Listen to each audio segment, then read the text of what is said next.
వెలిశాల గ్రామంలో గాజర్ల రవి మారేడుమిల్లి ఎన్కౌంటర్లో చనిపోయినటువంటి గాజర్ల రవి అలియాస్ రమేష్ అయినటువంటి గణేష్ అలియాస్ ఉదయ్ అంత్యక్రియలు నిన్న జరిగినాయి.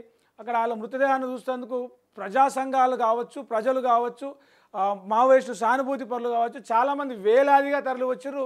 గాజర్ల కుటుంబంలో మొత్తం 6 మంది ఈ ప్రజా ఉద్యమంలో పనిచేసి ప్రాణాలు కోల్పోయారు. మొత్తానికి గాజర్ల కుటుంబం అంటే మావోయిస్టు ఉద్యమం అనేలాగా తెలంగాణలో కావచ్చు, వరంగల్ జిల్లాలో కావచ్చు ఒక ముద్ర వేసారు. సో మధ్యాహ్నం 12 గంటలకు అక్కడ ఆయన అంతిమయాత్రకు సంబంధించినటువంటి ఆ ర్యాలీ మొదలైతే సాయంత్రం 5 గంటల వరకు కూడా సాగింది. భారీ ఎత్తున జనాలు అందరూ తరలి వచ్చారు. తొలివేలు కూడా స్పెషల్ లైవ్ కవరేజ్ ఇచ్చింది. ఆటపాటలు, కళాకారుల ఆటపాటలు, ప్రజా సంఘాల నేతల నినాదాలతోటి ఆ వెలిశాల మొత్తం మారిపోయింది. గ్రామస్తులందరూ కూడా స్వచ్ఛందంగా ఇళ్లకు తాళాలు వేసి దుకాణాలు బంద్ చేసి ఆ ర్యాలీలో కూడా అందరూ పాల్గొన్నారు. పౌర హక్కుల సంఘాల నేతలు కావచ్చు, ప్రజా సంఘాలు, బంధుమిత్రులు, అమరుల బంధుమిత్రుల సంఘాలు, మాజీ మావోయిస్ట్ నేతలు వీళ్ళందరూ కూడా పాల్గొన్నారు. అయితే ఏదైతే గణేష్ మృతదేహం ఉందో 10 రోజులు అవుతుంది ఆయనను చంపేసి ఆ మృతదేహాన్ని ఇవ్వడం లేదు అని చెప్పేసి వాళ్ళ సోదరుడు గాజర్ల గణేష్ సోదరుడు అశోక్ అక్కడ ఏపీ మారేడుమిల్లి పోలీసులతోటి ఫైట్ చేస్తే ఇచ్చారు. 35 సంవత్సరాల పాటు గాజర్ల రవిగా ఆయన మావోయిస్టు పార్టీలో ఉంటూ ప్రజా జీవితం ఏమంటారు ప్రజల కోసం, ప్రజా ఉద్యమాల కోసం, ప్రజల్లో జీవితాల్లో మార్పు కోసం పనిచేసిండు.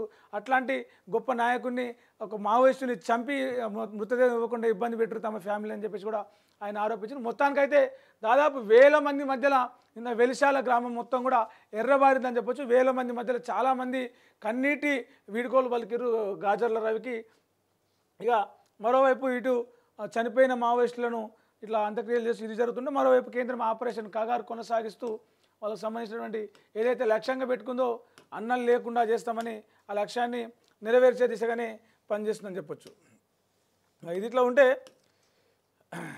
ఇందిరమ్మ ఆత్మీయ భరోసా ఉపాధి కూలీలకు భూమి లేని ఉపాధి కూలీలు ఎవరైతే ఉన్నారో మొత్తం కేవలం కూలి పని మాత్రమే చేస్తున్న వాళ్ళు ఎవరైతే ఉన్నారో వాళ్ళకు నెలకు 1000 రూపాయలు చొప్పున 12,000 కోట్లు ఇస్తామని చెప్పేసి ప్రభుత్వం ప్రకటించింది. అయితే మొత్తానికి ఎంత 5,19,191 మంది భూమి లేని ఉపాధి కూలీలు ఉన్నట్టుగా ప్రభుత్వం గుర్తించింది. కానీ ఇప్పటి వరకు 83,880 మందికి మాత్రమే ఆ రైతు భరోసా ఖాతా డబ్బులు పట్టి ఇంకా 4,35,304 మందికి ఇందిరమ్మ ఆత్మీయ భరోసా డబ్బులు పడలేదు. దానికోసం జనాలందరూ కూడా ఎవరెవరైతే అర్హులుగా ఉన్నారో